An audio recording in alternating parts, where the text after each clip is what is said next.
Welcome to Following On as we look back at an intriguing second day of the third Test match between England and India at the home of cricket, Lords. In overview, India finished the day at 145 for 3, still trailing by 242, although things didn't go England's way initially as they resumed, hoping that Ben Stokes and Joe Root would be able to score most of the runs. As it was, they added just 5 apiece to their overnight scores, Joe Root completing his 8th century at Lords before Jasprit Bumrah, the great man, bowled him for 104, and Ben Stokes suffered a similar fate, bowled by Jasprit Bumrah for 44. But an 8th wicket stand of 84 and half-centuries between Jamie Smith and Bryden Carse helped England up to a total of 387.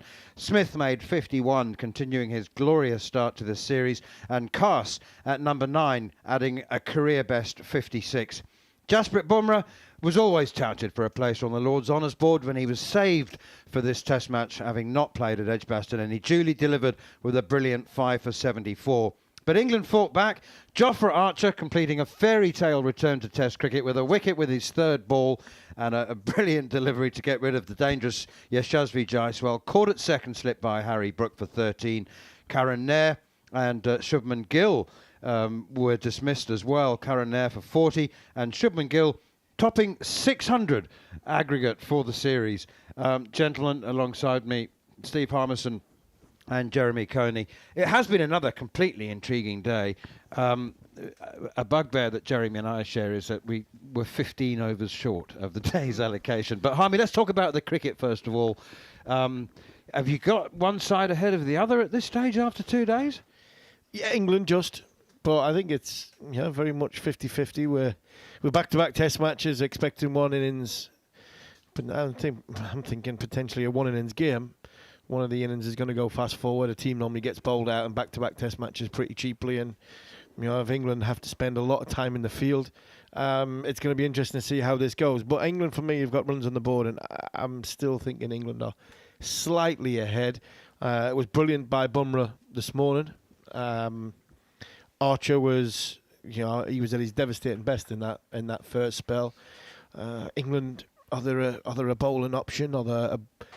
Are they just a bit short when it comes to the bowling? They thought they possibly looked a bowler short in a way of Woakes didn't look that effective. Bashir hasn't really got any sort of purchase or spin on it, even though Woakes got that big wicket of Shubman Gill.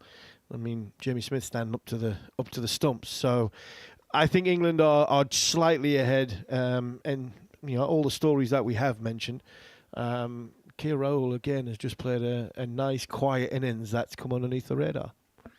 Yeah, England ahead for me too because of the runs. They have them. Runs haven't come easily through this Test match, or certainly not as easily as they have in the first 2 matches in this series. It's going to take India some time, I would think, to get to that total, if they do. And that allows England, of course, time to try and pick up wickets as they go. Rahul, I see, is quite important to enable India to get close to that. I think he will be a protagonist for India if he can be. Yes, you've got people like Punt around who can play obviously little gems and anarchic innings, but at the same time Rahul to push right through for me. Change of ball, that seemed to be an issue today, certainly for India. It has been throughout the series a little bit, but certainly came to a head, I thought, this morning when after 10 overs they wanted another ball at that point. It was swinging at the time, and they decided they want to change it for something better after 10 overs. Yes, the umpires looked at it. It didn't go through the rings. That means they are obligated. At that point, the ball is misshapen. They've got to change it. And they didn't get a ball they liked. Well, that's the problem with asking for a new ball, isn't it? You can get a better one. You hope like hell it's a better one, but it wasn't. And they complained, they remonstrated with one umpire, then the other one. Gill didn't get anywhere. They asked to change it again after another 5 overs. They got that one as well. I thought it was extraordinary. I thought it was embarrassing and selfish from Mohammad Siraj. I really do. I mean, I'm quite strong on this because Mohammad Siraj is having a little bit of a troubled time. He's watching Jasprit Bumrah swing the thing round corners, and he can't get it going. He did not once consult Jasprit Bumrah. He got to the top of his mark, looked at the ball, thought that's out of shape, threw it to the umpire and said, well, change that. Because he couldn't get anything out of it. But Jasprit Bumrah was getting a lot out of it. For me, that's a little bit of a selfish look at Mohammad Siraj.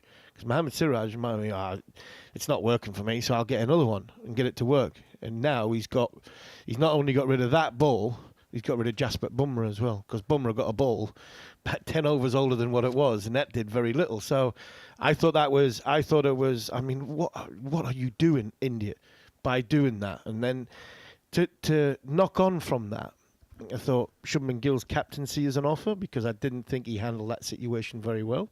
He then started making emotional decisions in that second sort of hour of that first session. All of a sudden, Jamie Smith comes. Jamie Smith was on about, I think he was on about 10 when Bryden Cost walked to the crease. Jasprit Bumrah's got 3 wickets. He's hooping the thing round corners. And Jamie Smith's looking around and going, I've got 2 slips and I've got to rest them on the boundary. So, again, emotional decision from Shubman Gill. The way that passage went, I think they've given England possibly 50 to 70 runs, too many, off that one ball change alone. And I'll come back to the very start. That's Mohammad Siraj. Didn't consult with the captain who was standing next to him. Didn't consult with his bowling partner. He just looked at the ball, thought, I'm not getting it to move. Threw it to Shafadullah and said, change that. And all of a sudden, because, like what Jeremy's saying, they're obliged to change it, they're not obliged to give you a better one. Just to reiterate, what happened is, as Harmy says, Jasprit Bumrah is swinging the ball, having England in total trouble with the first 10 overs. There was a short ball, Jamie Smith's hit it into the stand. It's come back maybe damaged and obviously out of shape. And the umpires, as Jeremy says, were obligated to change the ball. And then they took out the best replica, or the one closest in condition to the ball that they were obliged to change. It did absolutely nothing. Do you think Shubman Gill's remonstrations with the umpire crossed the lines of, I don't know, decency and perhaps even a sanction from the match referee? He was very animated and I looked argumentative. I mean, it was a bad look, but what did the umpires do wrong? The umpires did nothing wrong. He remonstrated, and I'm sure he'll get a slap on the wrist. Will he lose a few quid? I'm not so sure. Well, he'll get fined, but he should get a slap on the wrist. I don't think he did too much wrong. Again, it was another emotional decision, but the look didn't. It didn't look very good, and that's the problem. The look bit that's the problem for the wider world. And that's the issue that Shubman might have in that situation. But I'll come back. He wasn't even consulted by his bowler, and he wasn't. And I wonder if that was another instance and part of the problem, that Shubman Gill was like frustrated. He wasn't just frustrated with the umpires, he was just frustrated with his dumb fast bowler who's giving the ball away after it's been bounced off the concrete. He bowled the ball that Jamie Smith hit into the stand. And now, the bravado and the arrogance and the selfishness of Mohammad Siraj come out in one moment. This ball's not working, get rid of it. Well, hold on, he just nearly took a hat-trick at the other end. Yeah, and 102 runs in that first session. That's more than we've seen, really. And so I think Harmy, I'd have to agree with that they just lost control for a while. And it was emotional. I thought Cast played very well towards the end. He opened up and played a few strokes as well, but his bowling is strong, and now he's adding at number 9 to the Wokes, who didn't get any today, but that's very handy to have a number 9 like that who's capable of playing good on the forward defence and can play aggressively as well. So that was a bonus, I thought. And then, of course, Archer. I enjoyed that emotional part of the play at the start of the innings. Once the England innings had been completed, I think 380 odd was a decent total. It took them some time, and then to see Archer running in third ball, I thought he bowled a decent clip. I thought he was accurate in the sense that he was at off stump and just outside, and he bowled his bouncers to keep them honest and keep them back. And again, around about sort of a top high 80s into the 90s as well, which was good. Three spells. The first spell was his main one, 5 overs. And I thought, that England managed that quite nicely, actually. I don't know whether you and Harmy as a bowler, I think coming back after 4 years, 5 overs is probably enough.